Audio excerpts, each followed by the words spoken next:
Exam में आया था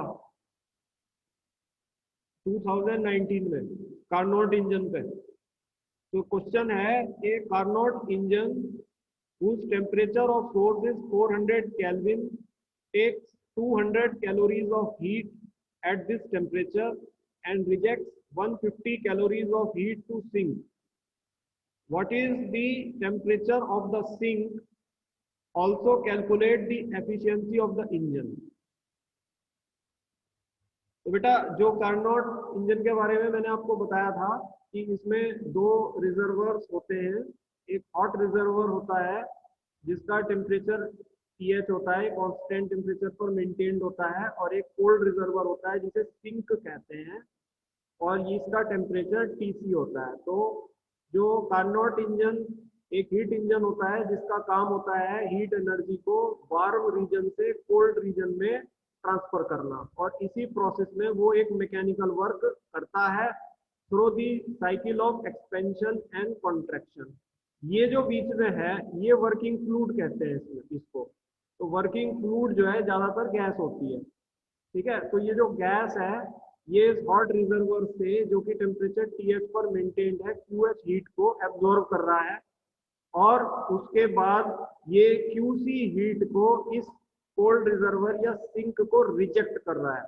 तो ये जो हीट इसने एब्जॉर्ब करी है हॉट रिजर्वर से ये ज्यादा होती है कंपेयर टू जो हीट ये कोल्ड रिजर्वर को रिजेक्ट करता है, और इन दोनों हीट्स का जो डिफरेंस है वही उसने मैकेनिकल वर्क में कन्वर्ट किया है, आउटपुट जो हमें मिलती है QH माइनस QC, ठीक है। तो क्वेश्चन में इसका टेम्परेचर हमें दिया हुआ है हॉट रिजर्वर का 400 केल्विन। क्वेश्चन में हमें यह भी दिया हुआ है कि इस गैस ने जो इस हॉट रिजर्वर से हीट ली है वो 200 कैलोरीज ली है, यानी कि QH जो है वो 200 कैलोरी है। क्वेश्चन में ये भी दिया हुआ है कि इस वर्किंग फ्लूइड ने जो हीट एनर्जी सिंक को रिजेक्ट की है वो 150 कैलोरीज है, ठीक है। आपको इस सिंक का टेम्परेचर निकालना है और एफिशिएंसी निकालनी है।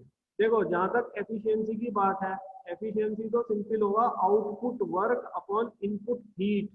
तो आउटपुट वर्क जो मुझे मिल रहा है वो तो मिल रहा है QH माइनस QC, ठीक, और इनपुट हीट है QH। तो वही जो स्टीलिंग इंजन में वही लगना है हमेशा, थर्मल एफिशिएंसी का वही फॉर्मूला होगा QH minus QC upon QH।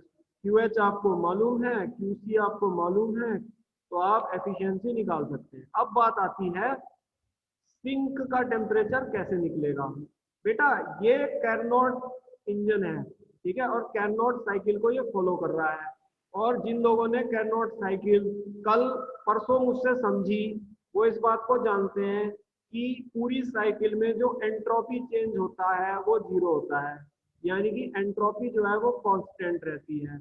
तो अगर मैं एंट्रोपी इनपुट की बात करूं, इस हॉट रिजर्वर की एंट्रोपी की बात करूं, तो हॉट रिजर्वर की एंट्रोपी के केस में जो वर्किंग फ्लूइड जो जिसके टेम्परेचर TH के कांटेक्ट में रहेगा, तो जो वर्किंग फ्लूइड की एंट्रोपी रहेगी हो जाएगी जब वो इस हीट को एब्जॉर्ब करेगा वो हो जाएगी QH अपॉन TH।